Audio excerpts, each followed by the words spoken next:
আল্লাহ তাআলার দরবারে লাখো কোটি শুকরিয়া যে মহান রব্বুল আলামিন সমাজ সংস্কার বা সমাজের কিছু কল্যাণমুখী কাজের অংশগ্রহণের উদ্দেশ্যে আমরা এখানে একত্রিত হয়ে আসতে পেরেছি, বসতে পেরেছি। সেই মহান রব্বুল আলামিনের দরবারে আমরা শুকরিয়া আদায় করি। সবাই বলি আলহামদুলিল্লাহ। আমাদের গ্রামের ভিতরে অনেক যুবক আছে, জানা মতে তাদের সমর্থনও আছে এরকম কাজের অংশগ্রহণ করার, কিন্তু মানসিকতার অভাব। তো আল্লাহ তাআলা আমাদের গ্রামের ভিতর থেকে বাছাই করে করে আমাদেরকে নিয়ে আসছেন এই ভালো একটা উদ্যোগ। এখানে কারোর ব্যক্তি কোনো স্বার্থ নেই। আমরা আমাদের পকেটের পয়সা দিয়ে একজন অভাবী তার একটা ইঞ্জিন ভ্যান কিনে দেওয়া যায়, পরামর্শ ভিত্তিক। তাকে কিভাবে একটা ব্যবসা, একটা পানের দোকান দিয়ে দেওয়া যায় বা একটা চায়ের দোকান দিয়ে দেওয়া যায়, তাকে কিভাবে একটা কর্মসংস্থানের ব্যবস্থা করে তাকে সমাজে প্রতিষ্ঠিত করা যায়, সেজন্য গ্রামে অবহেলিত না থাকে, এই ব্যবস্থা করা, আমাদের উদ্দেশ্য।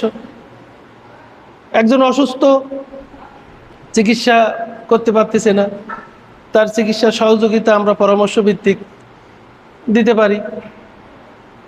একজন তার মেয়ে বিয়ে দিচ্ছে, কিন্তু হয়তো জামাইকে একটা ভ্যান দিতে হবে, এরকম কর্মসংস্থান দিতে পারতেছে না, সে জামাইটাও গরিব। তা আমাদের পক্ষ থেকে আমরা একটা ভ্যানেরও ব্যবস্থা সেখানে করে দিলাম, সেখানে মেয়েটারও বিয়ে হয়ে গেল, একটা কর্মসংস্থানের সুযোগ হলো। তো আমি এই কাজে উদ্যোগী হওয়ার জন্য আমি বলছিলাম, তো সেই আমার আহ্বানে আপনাদের সাড়া দেয়, আপনাদের অসংখ্য ধন্যবাদ।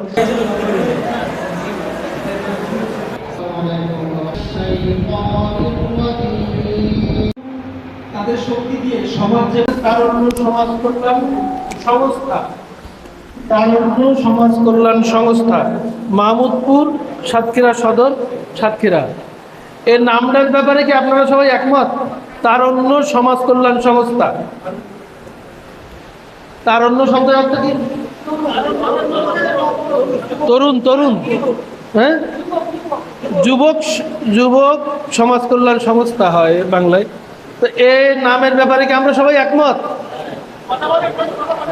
আলহামদুলিল্লাহ।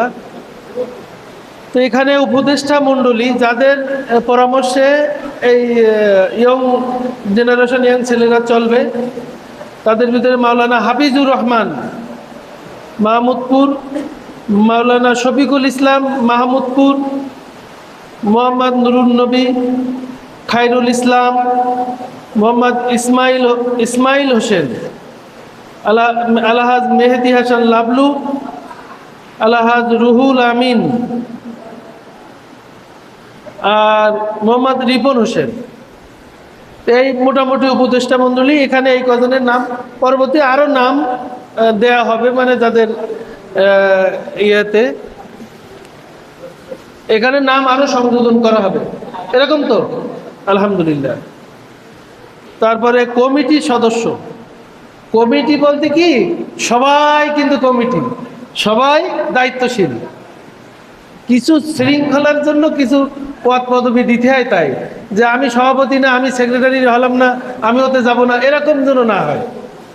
আমি সদস্য, আমি সভাপতিও, আমার নাম না থাকলেও আমি এই কাজের সাথে সম্পৃক্ত থাকবো না, আমার নাম নেই তো থাকবো না। আমি এখানে, আমরা সবাই দায়িত্বশীল এই কমিটির ভিতরে। তো ঠিক আছে ইনশাল্লাহ। নূর ইসলাম সভাপতি, মোহাম্মদ জাহিদ হাসান শাওন সাধারণ সম্পাদক, মোহাম্মদ সোহানুর রহমান সাংগঠনিক সম্পাদক, মোহাম্মদ সাইফুল ইসলাম যুগ্ম সাধারণ সম্পাদক, মোহাম্মদ আব্দুর রহমান প্রচার সম্পাদক, মোহাম্মদ তরিকুল ইসলাম সমাজ বিষয়ক সম্পাদক, মোহাম্মদ নুর ইয়াসিন অর্থ সম্পাদক, মোহাম্মদ তারেক হোসেন সহকারী অর্থ সম্পাদক, মোহাম্মদ শাহজাহান কবির ক্রীড়া সম্পাদক, মোহাম্মদ শামীম হোসেন ক্রীড়া সম্পাদক, মোহাম্মদ গোলাম মোস্তফা ত্রাণ বিষয়ক সম্পাদক, মোহাম্মদ আব্দুর রউফ ত্রাণ বিষয়ক সম্পাদক, মোহাম্মদ আবু রাহান ত্রাণ বিষয়ক সম্পাদক, মোহাম্মদ তৈবুর রহমান রিবন উন্নয়ন বিষয়ক সম্পাদক মোহাম্মদ আহসানুল্লাহ, ধর্ম বিষয়ক সম্পাদক মোহাম্মদ নাজমুস সাকিব, সহকারী ধর্ম বিষয়ক সম্পাদক মোহাম্মদ সাকিব হোসেন, ছাত্র বিষয়ক সম্পাদক মোহাম্মদ আসিফ, সহকারী ছাত্র বিষয়ক সম্পাদক মোহাম্মদ মিজানুর রহমান, দপ্তর সম্পাদক। এখানে আরও সংযোজন হবে, আরও যোগ হবে। উপস্থিত এই নামগুলো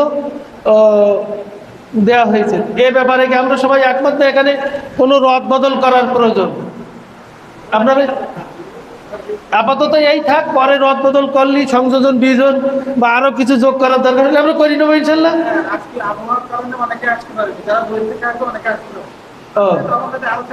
এবার হ্যাঁ, এখানে আরো কিছু সংযোজন হবে, কিছু মানে এতে অন্তর্ভুক্ত করা হবে। এ সব মিলিয়ে মোটামুটি কমিটি আরো পরিধি বাড়বে। আজকে প্রাকৃতিক দুর্যোগের কারণে আমরা অনেকে আসতে পারিনি, অনেকের বিভিন্ন সমস্যার কারণে আসতে পারিনি। আমার সাথে বলিছে যে আমি ওর ভিতরে কিন্তু আছি, আমার নামটা লেখাই দেন, আমি থাকবো বলো, তো আমি ওখানে যেতে পারছি না। এরকম কয়েকজন আমার সাথে বলেছে। তো যাই হোক, আলহামদুলিল্লাহ। এই তো বাকি কথা, বাকি আলোচনা উপস্থাপক সাহেব বলছেন। যে মিটিং, এটা কিন্তু মানে কারো ব্যক্তিগত কারণে না, এটা জনকল্যাণমূলক কারণে। মানে এখানে আমাদের সবার একটাই থাকবে যে এই মিটিংটা করার উদ্দেশ্য হচ্ছে মানুষের কল্যাণকর কাজের জন্যে, মানুষের কল্যাণ করব। এখানে কোনো দল মত কোনো রকম পার্থক্য ভেদাভেদ এখানে থাকবে না। সবাই আমরা দলমত নির্বিশেষে, এমনকি যে অমুসলিম তারও আমরা সহযোগিতা করব। আমাদের কাছে কোনো বৈষম্য নেই, আমাদের কাছে কোনো বৈষম্য থাকবে না। এখন এই উন্নয়নমূলক কাজ করার জন্য আমাদের মূল হচ্ছে অর্থ, মূল দরকার আমাদের অর্থ। এখন সবার অর্থ কিন্তু ভালো কাজে ব্যয় হয় না, সবার অর্থ ভালো কাজে যায় না। অনেক ধনী ধনী মানুষ আছে, তাদের অর্থ কিন্তু ওইভাবে নষ্ট হয়ে যায়, কিন্তু ভালো একটা কল্যাণকার কোনো কাজে কখনো দেখবেন আপনারা খেয়াল করে যায় না। আমাদের যে উপদেষ্টা সাহেবরা আছেন, সম্মানিত ব্যক্তিবর্গ, তাদের আমরা পরামর্শ নেব, পরামর্শ শুনি আমরা পরবর্তীতে কার্যক্রম সেভাবে চালাবো। এই বলি কথা শেষ করে আসসালামু আলাইকুম। ইনশাল্লাহ আমি আমার 3 ভাইয়ের পক্ষ থেকে 50,000 টাকা অনুদান দিলাম ইনশাল্লাহ। হ্যাঁ, আল্লাহ তাআলা দরবারে শুকরিয়া জ্ঞাপন করি, যিনি আমাদেরকে অত্যন্ত মহৎ একটা কাজের জন্য এখানে উপস্থিত হওয়ার মতো তৌফিক দিয়েছেন। শুকরিয়া আদায় করি আলহামদুলিল্লাহ। যে আয়াতখানা তেলাওয়াত করেছি যে মুমিনরা ভাই ভাই, ফাসলিহু বাইনা আখওয়াইকুম, সুতরাং তোমরা সুসম্পর্ক বজায় রাখো, বজায় রেখে দাও। তো এটা একটা মাধ্যম। এবং এর প্রেক্ষিতে আমি একটা কথা বলতে চাই যে আমরা যে বন্যার্থদের জন্য যে এই সহযোগিতাটা নিয়ে গেছিলাম, তেনারাও কিন্তু আমার ভাই, তেনাদের সহযোগিতার জন্য আমরা এগিয়ে গিয়েছিলাম। তো আমরা যারা গিয়েছিলাম তারা যে আর্থিক অনুদান দিছে এরকম কিন্তু না, আমরা কিন্তু শারীরিক সহযোগিতাটা সেখানে করেছি অনেকেই, কিন্তু সবার কাছ থেকে আর্থিক সহযোগিতাটা নিয়ে আমরা সেখানে পৌঁছায় দিয়েছি। এটা তো সবার দ্বারা সম্ভব হতো না। একজনের হয়তো 10,000 টাকা আছে যে যিনি আমাদেরকে দিছিলেন, অনেকেই বড় বড় অনুদান দিয়েছিলেন, কিন্তু তারা যাওয়ার হয়তো সেই সুযোগও ছিল না বা সুযোগ নাই।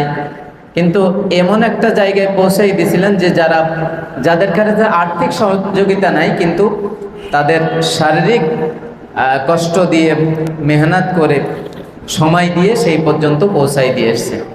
তো এই সংগঠনটাও এরকমই যে আপনি শুধু যে টাকা দিতে হবে এরকম না, আপনি বুদ্ধি দেন, আপনি পরামর্শ দেন যে কিভাবে সংগঠনটা আরো এগিয়ে যাবে, কিভাবে আরো মানুষকে এর সাথে জড়িয়ে আরো বড় করা যায় এবং এর প্রচারটা বেশি হয়, প্রসারটা বেশি হয়, সংগঠনটা মজবুত হয়। প্রাথমিক পর্যায়ে একটা কমিটি গঠন করার সিদ্ধান্ত নিয়েছি। পরবর্তীতে আমরা কমিটি আবার সংশোধন করব। কমিটির কার্যক্রম বা আমাদের এই সংগঠনের কার্যক্রম, কমিটি থেকে যে কোনো সমাজ কল্যাণমূলক কার্যক্রমে আমরা সবাই এখানে অংশগ্রহণ করব। এবং রক্ত প্রদানের বিষয়ে আমাদের একটা ইউনিটি থাকবে, যে হচ্ছে আমরা যে কমিটির সদস্যগুলো যারা থাকবে সবার রক্ত গ্রুপ এখানে আমরা অ্যাড করবো। এবং পরবর্তীতে রক্ত প্রদানের বিষয়ে আমি দেখেছি যে কয়েক জায়গায় আমার নিজের ক্ষেত্রে অনেক এরকম হয়েছে যে রক্ত ইমার্জেন্সি দরকার কিন্তু চাইলেও পাওয়া যায় না, কিন্তু এই রক্তের বিষয়টা আমরা বৃহৎ আকারে করার চেষ্টা করবো ইনশাল্লাহ। যে সকল সদস্যরা উপস্থিত আছেন সবাইকে আমার কৃতজ্ঞতা। আমি আসলে তেমন কিছু বলবো না, অসংখ্য মামা ভাই সবাই আসলে সবকিছু বলে দিচ্ছে। তারপরেও আমার মনে হয় একটা সংস্থা কিংবা সংগঠন চালাতে সবচেয়ে গুরুত্বপূর্ণ বিষয় হচ্ছে শৃঙ্খলা। আমাদের আসলে সংগঠন চালাতে সবাইকে আসলে শৃঙ্খলা মেনে চলতে হবে। তারপর আমাদের যারা বয়োজ্যেষ্ঠ আছেন ওনারা তো আসলে পরিচালনা করতেছেন, কিন্তু আমাদেরকে তাদের কথা মেনে চলতে হবে। আসলে বয়োজ্যেষ্ঠরা সমাজে আসলে কি গুরুত্বপূর্ণ দায়িত্ব পালন করে সেটা তো আমরা আসলে সবাই জানি। আর আমরা যারা ট্রেনিংয়ে গেছি আমরা দেখছি সবাই আসলে আমার কথা বলার কোনো মানে কোনো অভিজ্ঞতাই নেই, আমি কথাই বলতে পারি না। তো আসলে যুবকেরা যে কাজটি করছে আমার খুবই ভালো লাগছে। রাসূলুল্লাহ সাল্লাল্লাহু আলাইহি ওয়াসাল্লাম মিরপুর থেকে সম্বোধন করছিলেন, সেখান থেকে মানে সমাজে যত কল্যাণমূলক কাজ উনি পরিচালিত করতেন।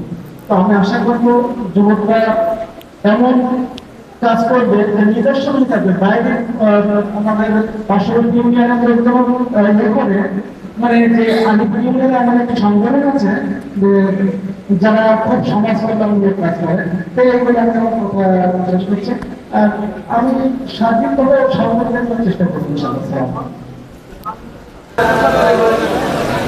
কিছু সালাম বিনিময় করবো, নামটা বলবো। একটু ফিরে বললে ভালো হয়। আসসালামু আলাইকুম, আমি তারেক মাহমুদ। আসসালামু আলাইকুম আমি মোহাম্মদ আলম। আসসালামু আলাইকুম আমি মোহাম্মদ ফিলাদি। আসসালামু আলাইকুম, আমি মোহাম্মদ জাহিদুল ইসলাম সাদিক। আসসালামু আলাইকুম আমি মোহাম্মদ আলী হাসান। আসসালামু আলাইকুম, আমি মোহাম্মদ ইব্রাহিম হাসান। আসসালামু আলাইকুম আমি মোহাম্মদ মামুন মুস্তাফা। আপনারা সবাই জানেন আমরা আজকে এই স্থানে কিসের জন্য হাজির হয়েছি। আমরা মনে করি যুবকদের দ্বারা সবকিছু সম্ভব, যুবক পারে না এমন কোনো কাজ নেই। তার প্রমাণ বাংলাদেশ নতুনভাবে বেজা হয়েছে। আমাদের গ্রামে অনেক মানুষ মাদক ব্যবসা করে। আর যে আমার একটা ছেলে আছে, আমার এক ভাই ছেলে আছে, সে খায় না, কিন্তু যে মাদক ব্যবসা করে কাল আমার ছেলে মাদকের জন্য জড়িত হবে। আমরা যদি সবাই এক হই, সে মাদক ব্যবসাকে প্রতিনিধি করতে পারি যে ভাই আপনি এই মাদক ব্যবসা করবেন না, আপনি আমাদের গ্রামকে ধ্বংস করে দিচ্ছেন। আমরা সবাই যদি একমত হই, সে ব্যবসা ছেড়ে দেবে।